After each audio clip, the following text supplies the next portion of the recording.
Fafao is comfortable with the Harith. We'll see how they play around this. And I think for Harith on a lane-to-lane matchup against the Irithel, it's easier for Harith to get in closer to the Irithel to deny a lot of the burst damage and the physical damage reduction coming in from the first skill as well. I don't know, even in the past when Harith was strong, Irithel was still a pretty 50-50 matchup, but we will see. Ladies and gentlemen, let us jump into the Land of Dawn for the very first game of MWI 2025 Gaimin Gladiators versus Navi MY. We'll start things off strong. A lot of damage taken by Ramoon, able to walk out of the way with the Revitalize. But now Navi MY showing that they're getting pushed back. GG, starting things strong, starting things very aggressively. That's what you get when you have a Sayori with a Kimmy in that mid lane, and Ashley taking control of the momentum in the early game. Yeah, this Kalea makes a big difference actually. We already talked about how the early Farsa pick was for Navi to make sure they had mid lane priority, but the Kimmy-Kalea combination just does so much damage at level 1, and then the Kalea passive offers you much better trading, means that Gaimin Gladiators has actually regained control over that part of the map. This makes early jungle invades impossible and gives Nicolette a bit more space to play around Rina. Yeah, we're talking about late game. Look at the level difference so far from the Lancelot and the Fredrin. Rina got the level 3 much earlier than the Fredrin, so Nicolette has to buy some time, play towards the late game, try to go towards the objectives. You don't want to play lane to lane kind of aggressions and as well as clashes. So I think for Navi MY, try to play more passively, try to deny that late game potential that Gaimin Gladiators can bring up. Taking a look at the emblems, is there anything that speaks out to you, Sadafa? Looking at the emblem setup overall, there's nothing too unusual. Weakness Finder on Sayori means that they are leaning more towards late game scaling. Otherwise, it would be Quantum Charge to take advantage of more mid-game pressure. We also have Sprint on Panda, so not going for that Purify since Gaimin Gladiators know they are much more superior in terms of crowd control, even forcing 2 Purify takes on Navi instead. First turn of the game, Nicolette's already in position. Aria level 4, waiting to use that final slash. They will knock up 2 members. Ramoon is actually knocked up to the sky for airstrike to zone Nicolette out of the way. Won't be able to take her out as Gaimin Gladiators take 1 kill, and Navi MY secures the turtle. Fairly 50-50 there. Trading first blood for the turtle is not too bad either way, but Gaimin Gladiators definitely had a better positioning overall. I think Raymond was hoping to be able to just buy time for Rina to get the turtle, but Lancelot early really doesn't do all that much damage, so it took longer than expected. And now looks like we are going to be jumping into a very quick pause to resolve some technical difficulties. Yeah. To be honest though, I think Gaimin Gladiators was not actually looking for the objective takes, because right now it's more of like, let's trade for kills, let's trade for turrets, and I think for Gaimin Gladiators in the late game, that's going to be a huge problem, especially since you have sort of like a better scaling on that Lancelot for damage-wise, and you have the passive rework that Lancelot enables Lancelot to just dash around as and when she wants. So this time around, for Navi, are they looking to set up the aggression? Will they look for more kills and try to deny Nicolette from getting that late game Fredrin intimidation? In one word, yes. Looking at the way these compositions interact, Navi MY is the team that requires a little bit more overall initiative.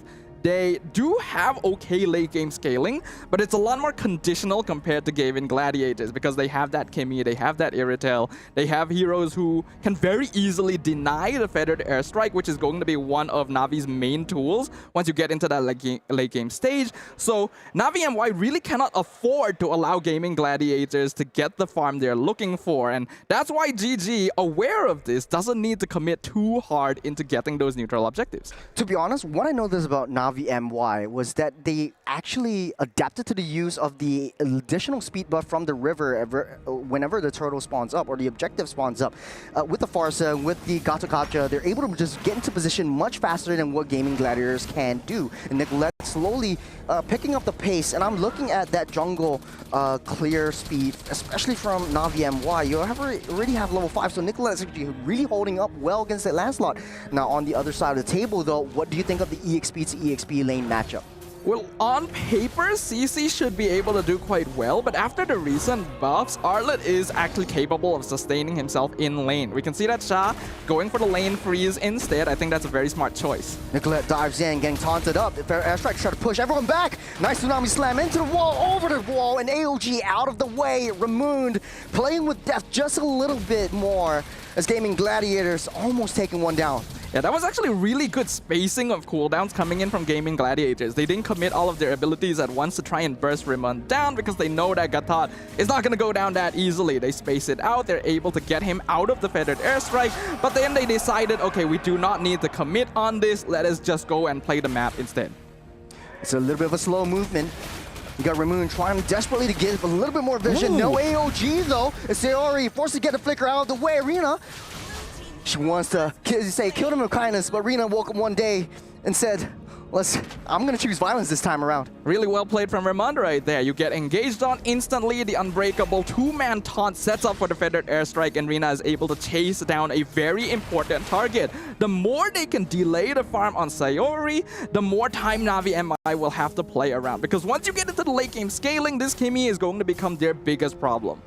Scoreline economy equalized as of now. You can see a lot of rotations coming in from Gaimin Gladiators. Panda is actually trying to go over to the mid lane, trying to get as much funneling economy into herself as possible. We're starting things up onto that turtle. Haney uses the airstrike, trying to kick things up. Nice little the final slash onto Haney, but able to use the wings to get out of the way. In deep, Arya, one more hit, might be able to go down. Nice little swing and a slash. Rena actually takes one down after another. That's 1-for-1 for both sides. The turtle getting dished, getting dodged. Ramoon is just waiting for her inevitable doom.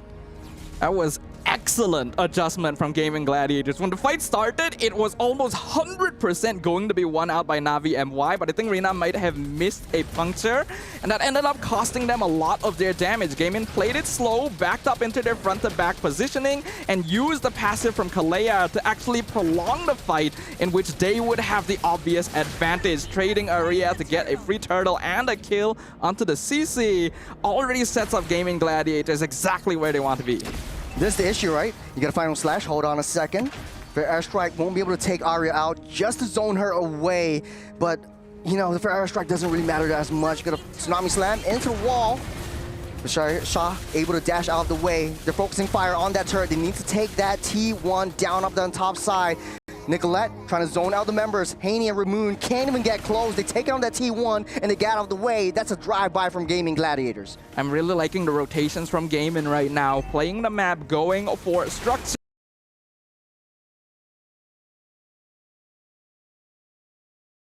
Against them actually, so that's something they'll have to keep in mind. But now Raymond does have the AOG, so he is safe as Revitalize keeps her up and alive for now. Now, focusing fire, they have that 5-minute kind of a composition turnaround as Arya on 1v1 against Rena. So Arya should be the answer for the late game side lane split push. So you want to send that R-Lot over to the side lanes to maintain that priority over these major objective takes. Is that enough though, Sadafa? I think it's more than enough. Gaimin Gladiators should just win out team fights once you get into the late game because they just have so many more tools to play around with. They don't even need to fully commit to the macro necessarily as long as they set up the map advantageously in the earlier stages. When we look at their itemization as well, I actually kind of like that there were two Dreadnoughts on Arya and Nicolette. There was actually no magic defense itemization because they know they can cancel feathered airstrike really easily. Conceal play just to scare them away, as right now the two marksmen down the mid side as well. Oh, Arya starting things up. Vengeance trying to pull them over for airstrike, trying to save Sha from harm's way, getting pulled back. Sayori takes up that kill. Ramoon stuck in the middle, waiting for an inevitable doom. Nicolette will pick up that kill, but from the back line, you have Rena trying to dash, weave, swiping away.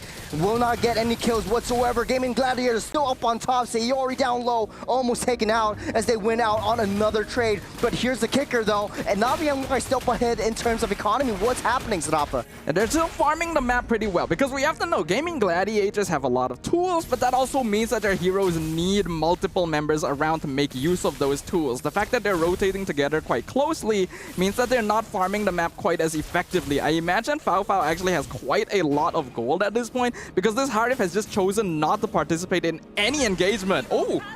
Oh, coming in, Haney doesn't have the wings by wings, able to walk and prance out of the way. Nicolette taking a little bit damage, but they are not targeting onto that turtle. Arya getting ganked on by 2, down the bottom side. Shah trying his best, but Arya actually gets away from harm's way.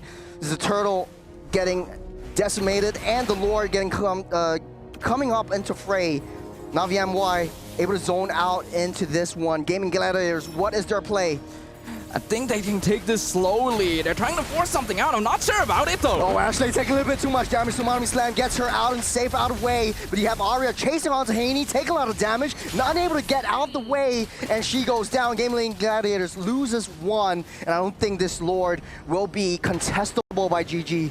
And literally right after I said it, slow it down. You do not need to force things out. Gaimin has tools to pick off members of Navi, but they basically walked into the artillery line there. Feathered Airstrike comes down. They're all grouped up together. And then Arya tries to force herself into the backline to get some sort of pickoff when the rest of GG is already backing up.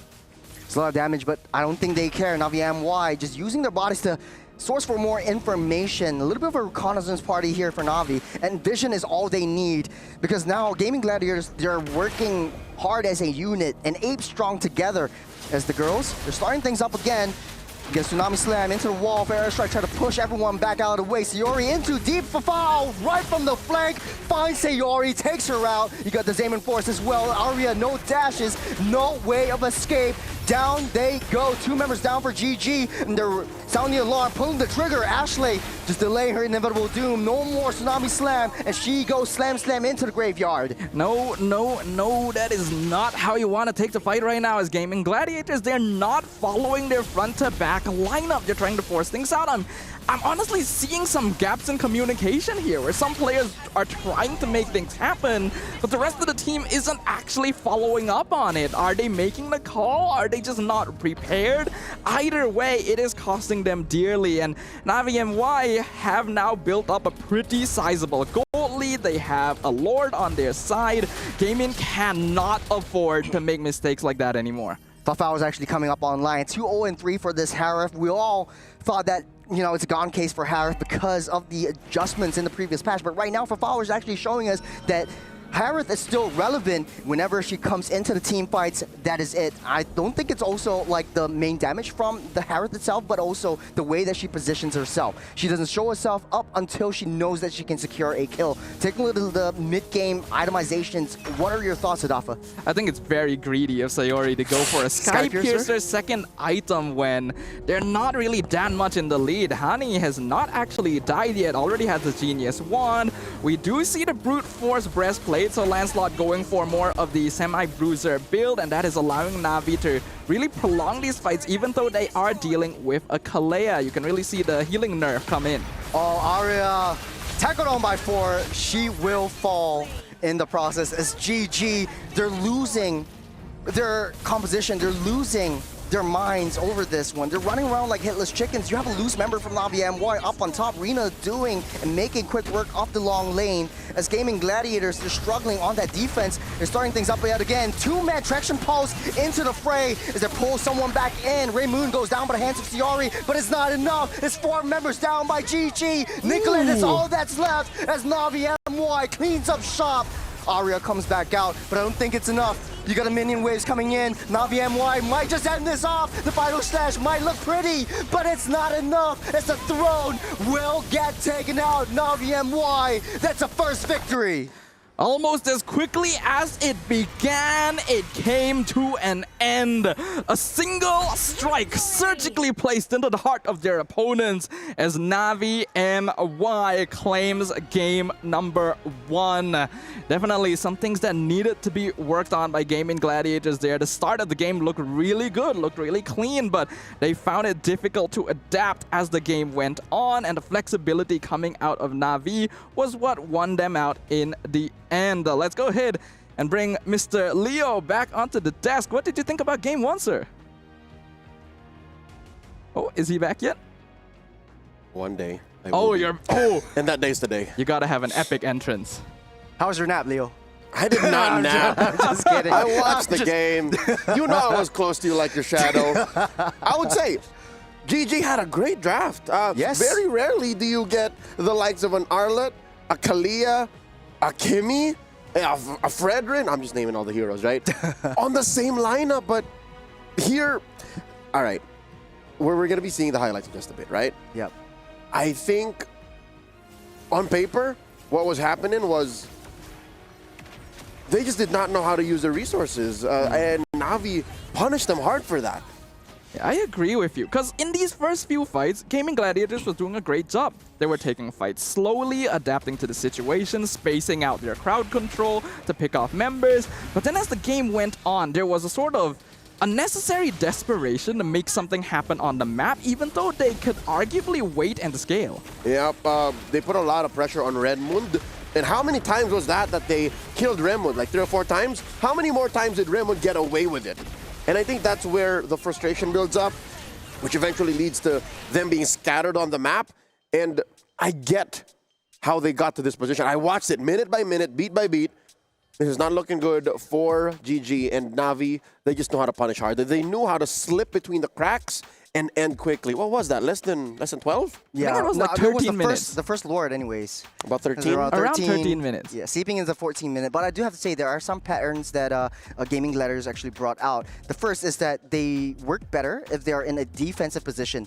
If Navi MY goes in deep into their own jungles, they have what it takes to get a defensive play and try to win on some kills. The second is that Arlott was just way too committal. You know that Arya is going to go for Haney down onto the back lines, but when she does, there's no means of escape. It's do or die. And this is what I alluded to earlier. Remember when I said, hey, yo, Arya used to be teammates with these ladies from Navi.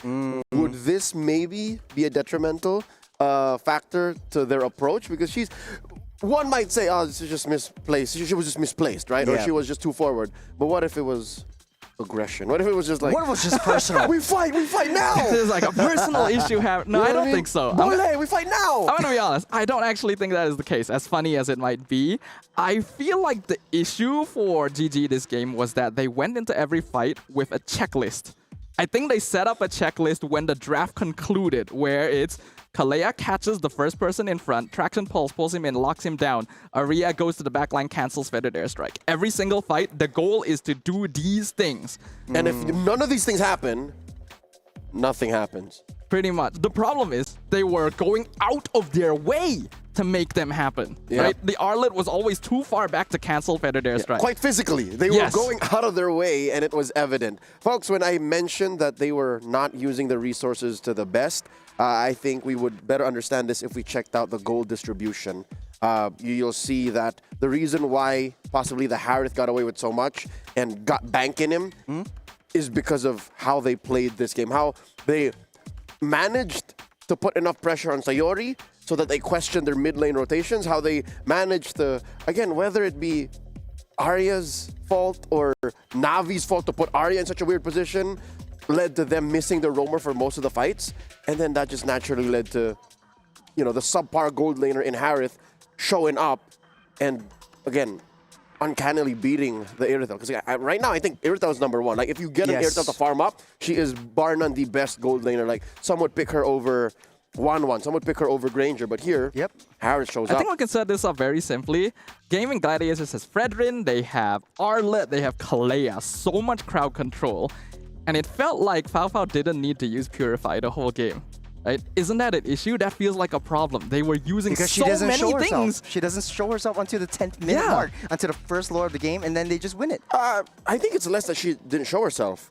GG was dealing with this checklist. They Yes, were right. going exactly. for the checklist, and the checklist never happened near the gold lane. Yeah. It was always just around, like mid, towards the river, but Fafa was never in trouble. Like, I think that's one of the main reasons too. Is like, they were so focused on this specific set of things that they needed to do, they didn't get to do that. Next thing they know, it's too late. Fafa was online. And even worse, if they do that, they don't have any resources left for them anyway, right? Because you're using all your big ultimates, all your catches on the front line or canceling the Farsa. Yep. What do you have left for the Harith, right? And even if you use the Purified, then you need something else. You have so much crowd control, but you are not distributing it the correct way. Yep, well, we'll check out in the highlights once more what this exactly means, how it translates in-game as we run through this very, very swift matchup. Game 1 was, what, 13 minutes, you reckon? I think so. Okay. Yeah. It's around 13 minutes. Aria actually had nice plays, but she's only used very sacrificially as a setup. There are some nice escapes from Aria, but she's not a main target as well. And the fact of the matter is, for Navi MY, they layered in their heroes very well. Rina only came in at the last minute. You have Fafao only coming in at the last minute. But for GG, they're throwing everything onto the 3 members. That's Shaw, right. Haney, Ramoon was always there in any of the clashes. So take a look at this. Sariori goes in without any vision onto the back line, and when Aria actually commits that dash, there's no means of escape. Yeah. They were basically proposing on the first date. Yeah. Just look at how awkward. Literally, look at how awkward they're standing back there thinking, what do we do? Do we enter? Do we back off? Do we... Like, there's question marks happening over the heads of GG, and as the game kept going, they kept trying to do the same thing or forcefully attempting something different, which wasn't necessarily something they were prepared for. If y'all were to name an MVP, like just off the top, who would it be? Navi MY. I'm gonna... I think either Rina or Fafao, but... Okay. I'd say Trina. You say Rina? I'd say Trina. It's very straightforward for Fafao to get to that point. Because Rina gave her that space. Exactly. Rina was hunting down Sayori. Rina was compromising Ashley's entry because just in the highlights, what was that, twice now? You saw Ashley overextend, try to get somebody good, but it always just ends up being Remund. And Remund was doing her job well, just like, just get me, just get me. Pull out all the resources, taunting even more, and then the last second, AOG out of here. Yeah. I think Genius. many members of Navi were honestly doing a good job. Raymond was great. You know, Gatot is specifically very good for these situations. You get caught, you AOG out.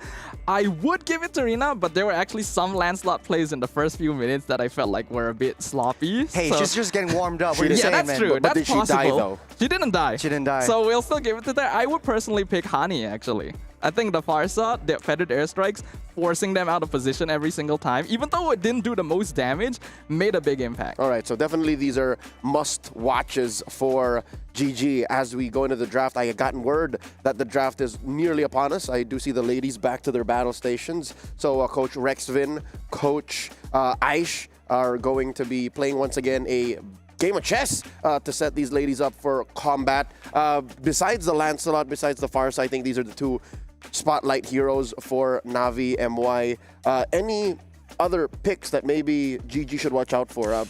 Maybe that Gatot. Maybe the trade for the Gatot and Kalia wasn't as straightforward as we first thought. pick Arlot, I don't think that would be There a you very go. viable option. Switch the priorities. Switch the first pick Arlot. I think try to suss out what your opponents want. I think if Phobius would have been a much better choice as well. At least you're able to disrupt that back line more effectively. You can soak in more damage and you're healing everything back up. Fight the Harith better. Fight the Harith better. The only trade-off is you don't really have a loose member down on the side lane priority.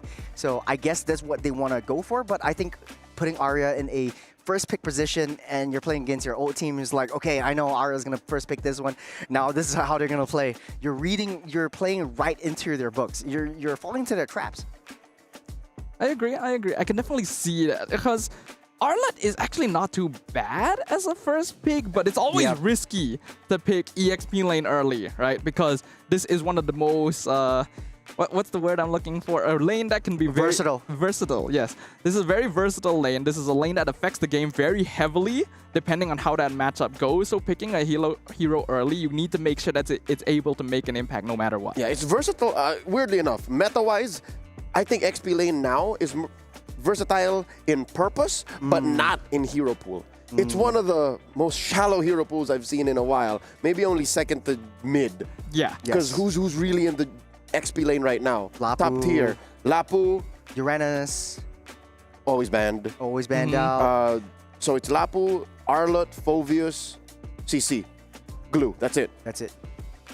Maybe on the off chance, sometimes you pick up the Yuzhong, but we haven't seen that yet. We've been alluding to the Yuzhong. The Masha is very situational. My eyes are on these ladies and the coaches. Come on. Rexvin, Midnight, Aish, you have to do this now. Like, no debuts. I wish that was an actual Mia ban. Like, I was hoping that was real. It's like, what do they know about the Mia? We don't. Yeah. I mean, they've been scrimming in the Malaysian server, so they've definitely met a couple of times before the EWC main stage. So If Mia's actually banned out, I think Nah. I wouldn't be shocked. I wouldn't be surprised. I wouldn't be shocked. I would be like, oh, it's kind of interesting. I would be shocked. I know you would be. I think I would be pretty shocked. And I see Mia in all my pubs games. What rank are we playing exactly? That's dangerous. I'm worried for you than anything else. But folks, do let us know exactly who you think is going to be winning. Wherever you're watching Stream B from, welcome. Once again, we are smack dab in the middle of this best of 3, the opener to the MWI 2025. This is a Group B matchup between Navi Malaysia and Gaimin Gladiators. Again, just a quick refresher on the format. There are 4 groups. GSL format each, and the top 2, meaning they won 2 series, regardless of how many losses, makes it through to the knockouts. Anybody who loses 2 is knocked out. So this is what? Navi MY 1 game away from being halfway there to qualifying for the knockout stage. Yeah, but honestly though, we talked about this backstage. This is a matchup of the day for a reason, and I'm actually gunning to see 2-1s coming up from both teams. Maybe the first game is like, I just woke up, there's a little bit of a time difference, and I'm adjusting to my jet lag, and I think this might be coming through. It has been about 48 hours since these ladies have landed, but that's more than enough time to make up for it, given that Game 2 is upon us. Here we go. Churros, Staffa, take care of business. Thank you, sir. We will catch up with Leo after this game. Will it be the end of the series, or will we be going to a game number 3? Gaimin Gladiators now under the spotlight to see whether or not they can adjust their strategies to deal with Navi Malaysia. They have swapped sides, so they're going to be on the opposite sides of the draft this time around. Navi going to be banning out the Badang, the Gatot themselves, as well as the 1-1, whereas the Uranus and Yisun Shin will be taken out on the red side. Apart from the heroes, pretty much similar from the first game. But take a look at the girls on both sides of the table. You have Navi MY actually feeling very confident, very calm and composed, but you have a lot of focus, very locked in kind of phases coming in from GG. So from both these two teams, I guess they have a different way of locking in. For Navi MY, it's just another game. It's just another game. But okay, coming back to the draft, GG actually bans out that R-Lot, possible EXP shallow pick, but now the Boxia getting first pick up by Navi. So take a look at a lot of the Enchanter and support heroes for the side of GG. And you want to deny that from coming in. Granger getting picked up here by Panda as well. Very interesting choice to go for the Granger here. Still an okay goal lane pick, but definitely not nearly as strong as before. Though we've already been proven that strength of the hero doesn't really play the biggest role, since Navi already won game 1 with a Harif, which we all thought was just out of the meta entirely at this stage. Granger will provide some good poking potential and is a good way of whittling down a hero like Baxia from afar, but you're still going to need a solid front line to be able to stop it, and I don't know if I agree on Kalea.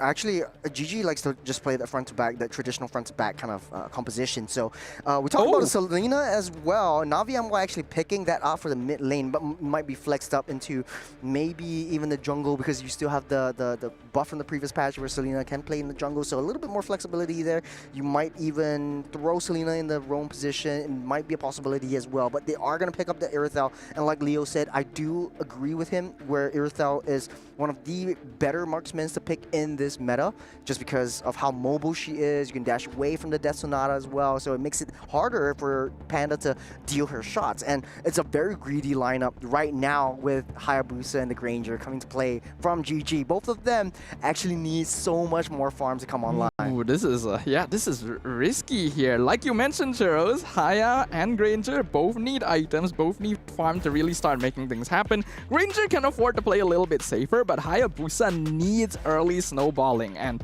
the Baxia is not an easy target for you to take down.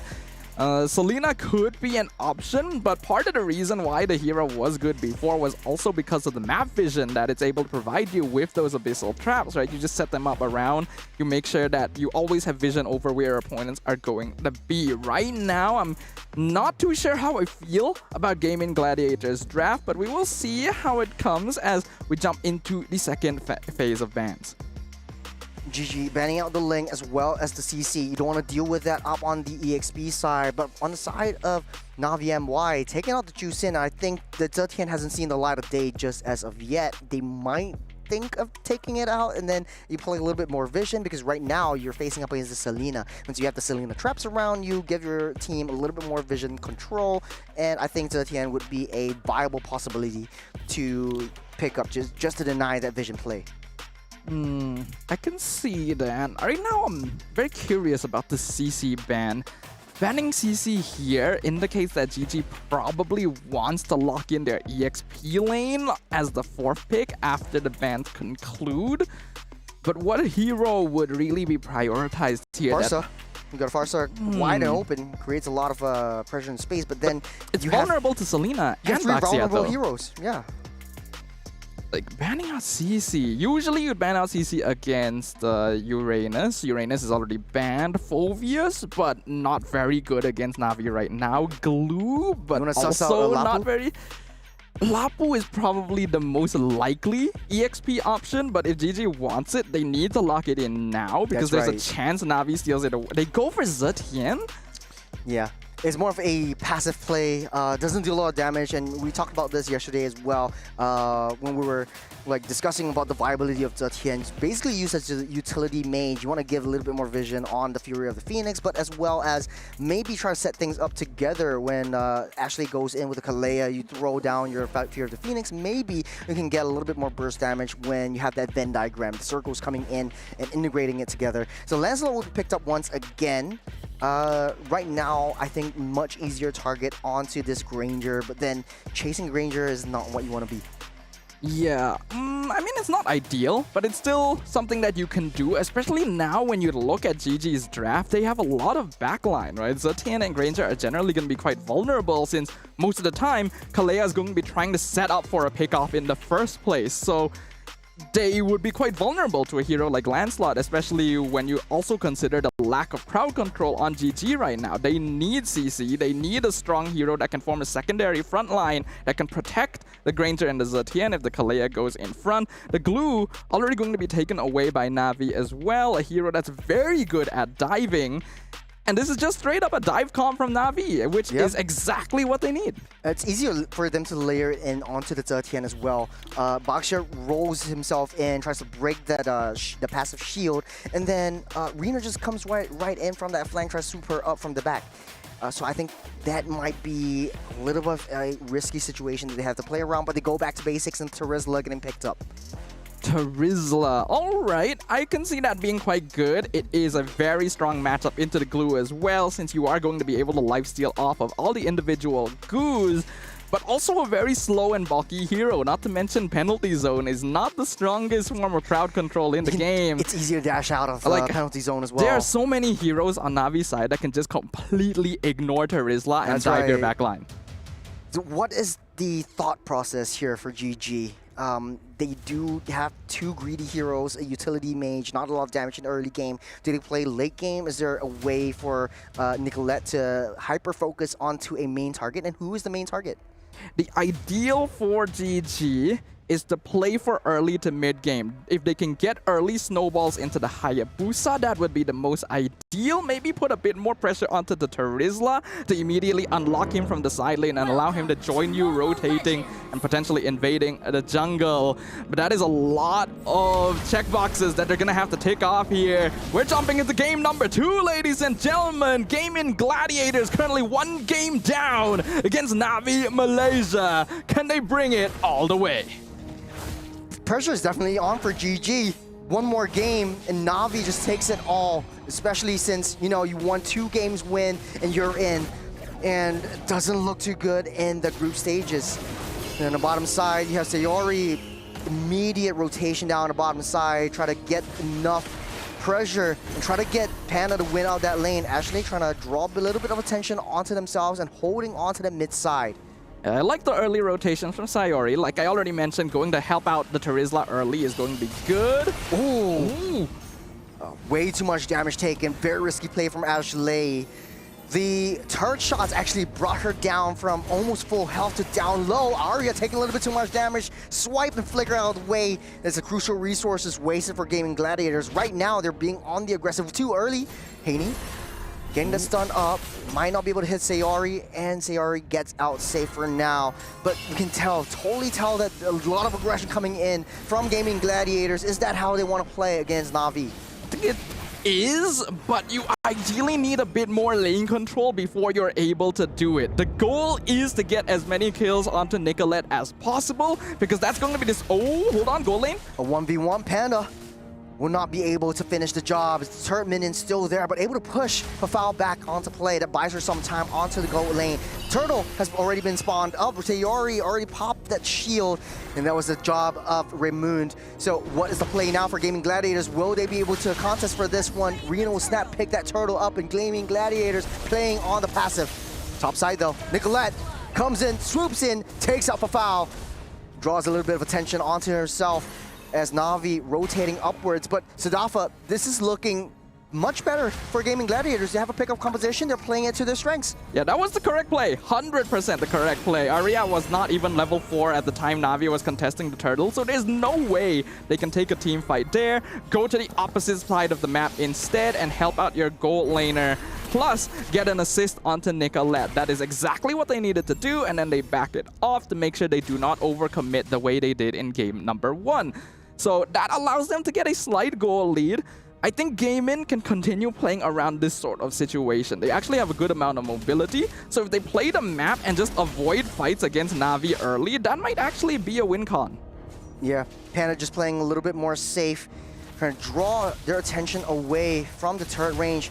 Seeks out where Ramoon is, and they're losing their gold plate turret up top. You got a Tsunami Slam onto Haney, unable to finish the job as Nicolette tries her best. Will not be able to land the shadows just in time though. Shadow kill will not be enough. Revitalize keeps her up safe. On the top side though, they're trading the turrets. T1 is down for Gaimin Gladiators. Man, Navi MY just looking for trades left, right, and center. The macro game is what Gaimin Gladiators need to eye around. I'm loving the way that Raymond is playing around this Baxia right now. Really maximizing the capabilities of the hero, of being a very fast rotating early frontline tank, keeping herself in a place where you can either back up the top lane if Gaimin decides to go for a full dive, or help out Hani in case Nicolette shows up on the opposite side of the map, which in this case, the latter actually happened, and the Revitalize was able to keep the Selena alive. Navi MY is well aware that the less resources they give to Gaimin early, the easier it'll be for them to take control of that mid game, because that is where their heroes really start coming online. Ooh, risky play from Ashley, diving in, forcing a flicker out of the way as Shaw tries to get too deep. Ashley getting hit on by 3. You got a penalty zone already committed. There's a 3-man stun. Shaw hit the mark right on Gaimin Gladiators, putting all of them down. Sayori's next on the chopping block, but won't be able to hit that mark. But did you see that, Sadafa? I did definitely see that, and that was a beautiful play coming in from Navi MY. Did you know, Churros? Fafa was interested in fashion design, you know, because that was a work of art right there. From Navi MY. Gaimin Gladiators made a huge mistake. They already lost Arya. There was no reason for Ashley to try and force a flicker catch, and then the rest of their backline walked up to back her up and instantly got 3-man stunned by the glue of all things. They cannot keep doing this, Churros. It was 4-man, and Sayori already popped that shield because Ramoon was actually on her back. And Sayori needs to be able to find a way to play a little bit more passively. Right now, you don't really have a lot of damage. Over the wall they go. You got Rena actually dashing, weaving, bopping away. As Gaimin Gladiators are falling. Sayori goes down as Rena tries to come in for the counterattack. Zarya next to fall as Ashley unable to watch her children stay alive in this small little skirmish. And as I said, Gaimin Gladiators, they had a much better round in the early game, but they are struggling when it comes down to the mid. Nicolette able to dash and weave, bop out of the way. It's Navi MY ramping up the aggression onto GG. Honestly, though, I feel like we are starting to see this game go down the exact same path as before. We can see here in the instant replay, Thorn Rose they on tried the to go mark. in on the lance, but look at how much damage the Thorn Rose does, and then the instant Abyssal Arrow follow-up. The communication from Navi MY is on point, and when Panda's already backing off, the rest of GG is just hovering there very awkwardly. They need to decide. Another Abyssal Arrows. Aria taking a little bit too much damage. She will fall, but hands off a foul. It's just feeding that Earthel up so much. 5,000 gold lead for Navi MY, and they're looking for all these turret trades. Nicolette versus Rina is 1v1. Able to dash out of the way, though, is Nicolette. Use their shadows, though. Navi MY, they have their eyes set on these turrets. Looking at the items right now, there is a very clear advantage going over to Navi. They're already at nearly a 5k gold lead, and TQ is going to be the first item for Sha. Very wise choice, since most of the damage coming in from Gaimin Gladiators is going to be physical. Only Hunter Strike completed so far on both Nicolette and Panda. Even trying to go for that Sky Piercer, second item on the Granger. It is a key item build, but not sure if this is the right game to go for it. I also might dislike the War Axe first choice for Aria. You need bulkiness now. That damage is not going to help you. Sadafa, if you're GG, what is your game plan right now? Do you go for the team fights? Do you try to play more defensively or passively, try to just let that give up all of their turrets? They do have a little bit of high ground, especially from Panda and Sayori, so it might not hurt them for them to stay huddled and turtled up on their base. You literally have no choice but to either turtle or try and play risky to go for map farm. And it looks like they are going for the latter, sending Panda down bottom to get minions. They can't take out the T1 bottom Navi side. is just rushing the base. Okay. Aria taking a little bit too much damage, able to force that flicker out of the way. Sorori comes in for a backup, try to push them out of the way. Gaimin Gladiators is able to zone Navi out just for now. Abyssal Arrow misses by a hair. They might not want to go for this counter re-engage. Not a lot of damage from the shadow kills. Nicolette dashes out with the shadows. As Gaimin Gladiators, they're struggling to keep up. We have reached the point of the game where Gaimin Gladiators just straight up has no damage. They do nothing to the members of Navi MY unless they're somehow able to jump on Hani. Otherwise, you are going to tickle Sha and Ramon most of the time, and Navi MY is more than aware of this. It's so easy for them to dive. And we talked about this during the draft, right? There's a lot of heroes on Navi that can just ignore the Terizla and go for the backline, but they're so farmed at this point that the Terizla is basically a pebble on their path that they're kicking aside. They don't need to ignore him because to them, Aria no longer exists. Ooh, nice Abyssal Arrow. They might not be able to have that damage to follow up. It's Ashley getting possessed on by that stick. Oh man, Sha will be able to stop her in her tracks and take her down the way. Gaimin Gladiator is still up on 1 kill. Nicolette has that shadows to dash out of the way, but they're waiting by that shadows. They don't know that Nicolette is running away, but they're making a beeline for it. There's a silver arrow and there's a huge red mark at the back as Nicolette slowly walking and prancing all the way as Rina. Oh, man, that's 2 levels ahead. I don't think she'll be able to survive this. Even on Rina, you can see the Ogi Shadow Kill barely does anything. Even though Nicolette is buying a lot of time, there's not enough map control for the rest of Gaimin Gladiators to do anything with the space created. Nicolette goes down. Somehow they pick up Aria as well, who's hovering around the Lord Pit. Very dire situation from Gaimin Gladiators. Now they don't have their jungle. They can't contest for this Lord. It's Navi MY taking full control of game number 2. Messy. I am seeing a lot of messy plays. Really, no reason for Aria to be that far out. Your jungler is getting chased down across half the map, and the rest of your team is not going to be able to back you up. Give up the Lord. Try to get farm wherever you can. And the more and more we see, the worse and worse it gets. We are looking at an 8,000 goal lead for Navi MY. 3 items now concluded on Faufa, with that Berserker's Fury holding up the rear. Brute Force Breastplate allowing Rina to be more tanky. Ramon once again focusing on that Dreadnought armor just to make it even more difficult for the Haya and Granger to actually make any sort of impact. All of the members of Navi, they're at least 1 level ahead. You got Abyssal Arrow already stuck in. Sha trying to go in with the stick and split onto the fray. As Aria goes down once again. Gaimin Gladiators has to deal with the Lord on the top side as well as the skirmish down the mid side. As everything goes wild, it's chaos in the land of Dawn, especially in the home of GG. There's nothing they can do. But they're going to play more defensively as they don't have that damage to take anyone down.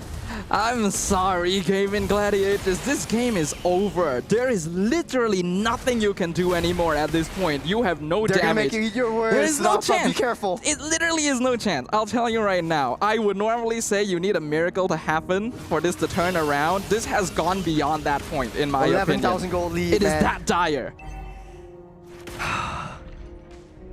Not looking so good for Gaimin Gladiators. Don't really have that damage to get on that defense. I think the only silver lining is only if Gaimin Gladiators turtle down for at least another 10 more minutes, try to equalize the level difference that Navi MY has ahead of Gaimin Gladiators. Out of all of this, the only kill that they had was Nicolette down on that top side. Yeah, this is very, very difficult. This composition required very specific conditions to be met in order to be effective, and they've not found that. You're the Phoenix already committed. Rina able to dash out of the way, but they cannot finish the job. On the top side, though, they're trying to buy some time as Nicolette tries to use their shadow kill, try to push everyone out of the way, but with one cannon minion and one for foul right on that base, that is a huge chunk of damage that has already been taken out from that T3 on that bottom side. Navi MY showing the world right now how much they have improved since their last stint in MWI. This is really clean macro. The decision making is so effective. When they saw Arena getting jumped by 3 members up top, the instant decision is to go for the push down bottom, maybe pick off Nicolette if they're lucky. They weren't, but they still are able to create the pressure they're looking for. And now there is lane manipulation happening to maybe bait GG out in advance as the Lord is going to respawn. They're playing on the opposite side of the map, though.